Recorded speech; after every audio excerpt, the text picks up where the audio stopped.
apa yang ada di masyarakat, fenomena masyarakat, sehingga nanti akan muncullah aliran, berbagai macam aliran-aliran dalam filsafat. Ada aliran sinisme dan sebagainya, sosialis, tergantung dari apa yang berkembang di masyarakat waktu itu, Pak Dokter. Mungkin nanti pada waktu yang akan datang, mungkin fenomena yang ada di masyarakat yang sekarang atau yang akan datang mungkin akan berbeda, akan muncul aliran-aliran baru. Baik, dari Pak. Filsafat itu. Terima kasih, Pak. Jadi apa yang saya sampaikan tadi, apa bedanya dengan yang Bapak sampaikan? Saya komentari aja, Pak Dokter. Enggak, artinya saya pikir ada sesuatu yang memang salah yang saya katakan. Dan saya mengatakan itu kan memang, katakan sekarang kalau filsafat itu dari realita. Kan realita ini kan berkaitan dengan pikiran, Pak. Ketika kita melihat TV, maka kita berpikir TV itulah realita. Makanya kan tidak ada yang berbeda dengan apa yang saya katakan tadi. Gitu. Makanya yang ini kan saya katakan juga dari awal bahwa antara agama kemudian dan filsafat ini kan sesuatu yang berbeda. Kenapa? Karena kalau filsafat itu berkaitan dengan pikiran, sedangkan agama itu adalah keyakinan dan pengabdian. Oke, nggak apa-apa lah. Biar semangat juga lah untuk itu. Atau mungkin ada yang lain yang punya tanggapan. Nah, ada satu yang menarik tadi, mungkin saya lupa ini. Ada tadi Pak Dedi juga mengatakan bahwa manusia sebagai manusia gitu. Nah, sekarang apakah manusia itu sebagai wujud yang dimaksud ataukah manusia itu sebagai sifat? Nah, kira-kira seperti apa itu Pak Dedi?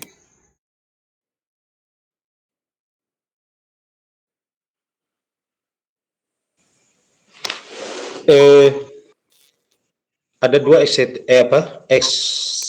eksistensi yang dibawa manusia itu sebagai makhluk ciptaan Tuhan.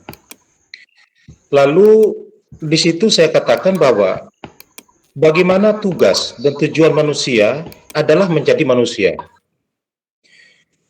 Itu realita yang saya bicarakan di sini adalah tentang wujud manusia itu sebagai manusia.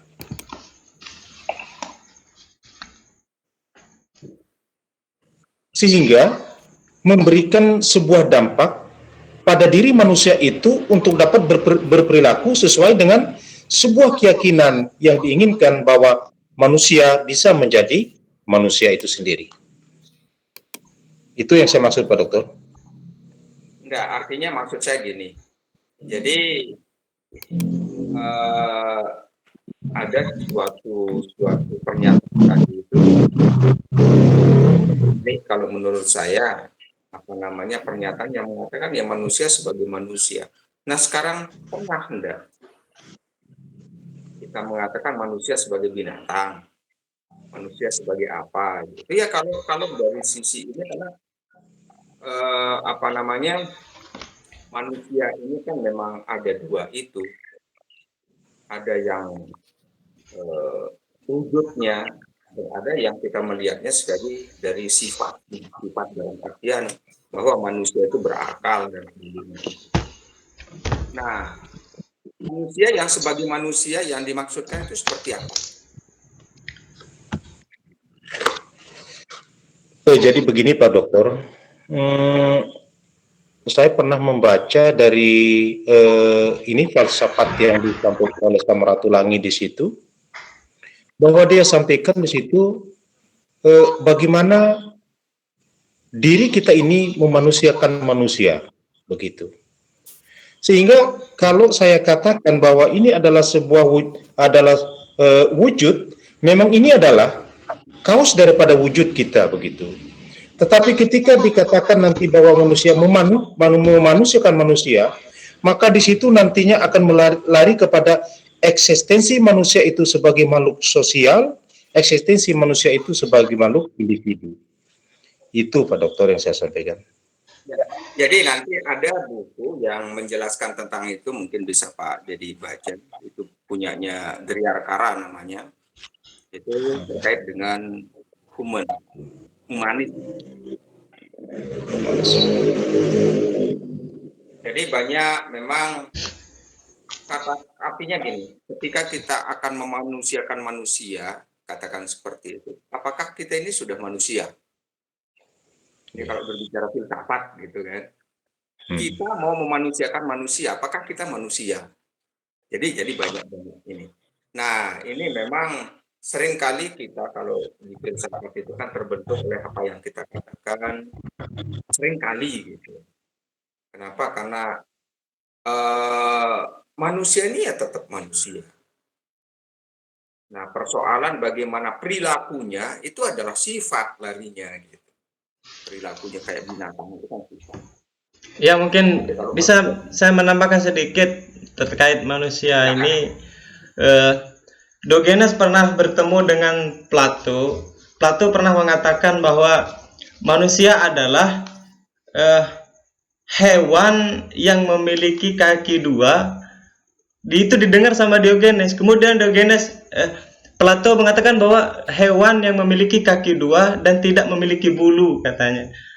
Itu didengar sama Diogenes. Kemudian Diogenes mengambil ayam di sana, dicabut semua bulu-bulunya. Apakah ini yang kau sebut dengan manusia, wahai Plato? Dia bilang. Nah, di sana bukan yang disebut Wadoson di sana, bahwa ada sifat di sana, sifat manusia di sana. Bukan kalau kita mengatakan apakah ini juga manusia. Ini pertanyaan sangat dalam sekali. Kalau kita apakah kita juga termasuk manusia, coba. Ini masih sebagai pertanyaan kalau kita tidak menyangkut pautkan dengan agama tadi itu. Itu Pak. Terima kasih tadi ada. Ya, jadi kan ada cerita juga ya.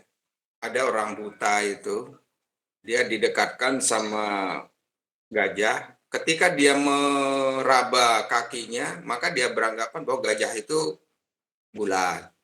Ketika dia memegang telinganya, gajah itu seperti ini, ya samalah seperti itu. Itulah pemikiran.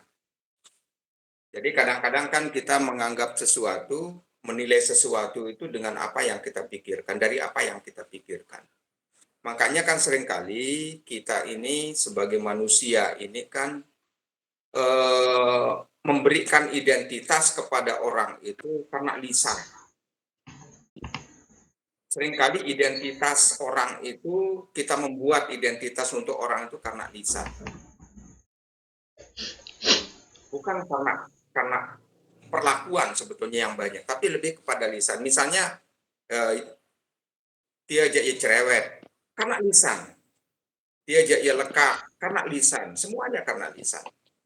Nah, makanya itulah kadang-kadang kan identitas-identitas semacam itu tanpa kita sadari kita lakukan, kita ungkapkan identitas-identitas kita itu.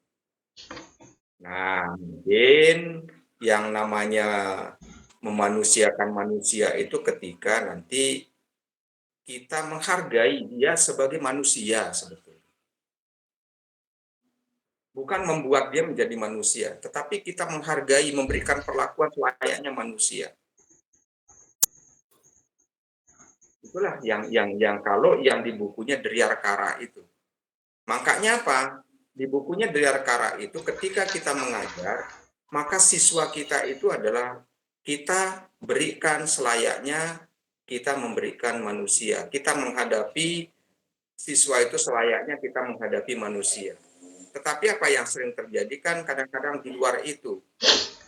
Siswa kita marahi, siswa kita bodoh-bodohi. Nah, itu sebetulnya yang disebut dengan pembelajaran humanis misalnya seperti itu. Kita memperlakukannya sebagai selayaknya kita memperlakukan manusia. Itu Pak Hairul. Yep, Pak ada yang lain mungkin? Ini menarik lah kalau kita berbicara tentang ini. Tapi banyak hal memang yang kita bisa temukan dari apa yang kita baca, apa yang kita ini. Jadi seperti kemarin juga ada yang nanya bahwa